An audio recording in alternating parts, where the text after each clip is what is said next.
강대국 순위에서 드디어 한국이 일본을 꺾었습니다. 미국 US 뉴스 애널드 리포트가 2022 세계에서 가장 강력한 국가 순위를 최근 발표했는데 한국이 일본을 꺾고 6위를 한 것입니다. 군사력, 경제력, 외교력 등을 합산해 평가하는 세계에서 가장 강력한 국가 조사에서 한국이 6위를 기록했고 일본은 2계단 아래인 8위를 차지했습니다. 이 조사에서 가장 강력한 국가 1위는 미국이 차지했습니다. 뒤이어 중국과 러시아가 2, 3위를 기록했습니다. 4위는 독일, 5위는 영국이었습니다. US 뉴스 애널드 리포트는 한국에 대해 첨단 기술, 서비스 기반 경제는 외국인 투자 성공 사례로 OECD 개발원조위원회 기금의 첫 수혜자가 되었고 이제는 기금 기부자가 됐다고 밝혔습니다. 또한 1960년대 이후 꾸준한 성장과 빈곤 감소를 경험했으며 현재는 전체적으로 세계 최대 경제국 중 하나라고 평가했습니다. 더불어 한국은 세계 최대의 국민 총저축과 외국인 투자 보유고를 가진 나라라고 밝혔습니다. 한국 문화는 유교의 인본주의적 이데올로기에 뿌리를 두고 있다면서 한국의 명품 선호, 인구 고령화 문제, 건강보험 및 의무 교육 등에 대해서도 언급했습니다. 7위는 프랑스, 8위는 일본, 9위는 아랍에미리트, 10위는 이스라엘이 차지했습니다. 일본은 지난해 6위였지만 한국과 자리를 바꾸며 2계단이나 내려선 것으로 나타났습니다. 관련 기사에 대해 야후 재팬에 올라온 일본의 반응을 알아보겠습니다.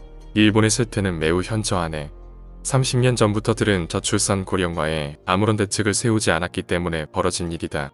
억울하지만 30년 월급이 오르지 않는 나라의 이상함은 세계적으로도 최강과는 거리가 멀 것이다. 출산율도 낮고 대량의 노인들, 정치도 정체돼 아무것도 결정되지 않고 지정학적으로도 불리한 점이 많다. 어떤 수치로 랭킹을 매겼는지 모르겠다. 한국산 무기는 결함이 많아 한 번도 실전에 투입하지 못한 함선이 있다고 들었다.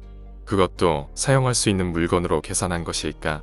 단순히 수치적 지표의 평가를 그대로 사용하고 있으니 터무니없고 말도 안 된다. 만일 실제 전투 능력 부분에서 평가를 한다면 이 숫자는 전곡을 찌르지 않는다. 이 조사 결과는 별 의미가 없다. 왜냐하면 이것은 단순한 13,000명의 설문조사 아닌가? 과연 국력을 군사력이나 경제력, 외교력 등을 합산해서 평가하는 것이 의미가 있을지 의문이다. 일본의 순위를 일부러 2계단이나 떨어뜨린 것은 일본이 미국 무기를 사도록 하기 위해서다. 기시다가 증세로 미국 무기를 사는 것에 대한 일본 내 반발을 누그러뜨리려는 의도가 있다. US 뉴스 앤 월드 리포트는 미국의 삼류 잡지로 10여 년 전부터 독자 이탈이 가속화되어 이미 경영난에 빠진 상태다. 경영난인데 돈을 주면 랭킹 조작 같은 건 정말 쉽게 해버린다. 전혀 신뢰하지 못할 랭킹이라는 것은 명백하다. 이처럼 일부 추궁하는 국민도 있었지만 일본이 한국에 뒤처졌다는 것을 도저히 받아들이지 못하고 엉뚱한 핑계를 대며 열폭하는 일본인도 많았습니다. 잃어버린 30년을 겪으면서 일본은 계속 내리막길을 걷고 있습니다. 최근 한국은 K-팝, K-컬처 등 모든 문화가 세계로 뻗어나가고 최근에는 K-무기마저 세계 시장에서 인기를 얻고 있는 등 국력이 더욱 팽창해 나가고 있습니다. 힘든 시기입니다만 국민이 하나로 뭉쳐 더욱 노력해 나간다면 일본을 멀찌감치 따돌리는 날이 멀지 않았습니다. 강대국 한국 파이팅입니다. 구독과 좋아요 부탁드립니다.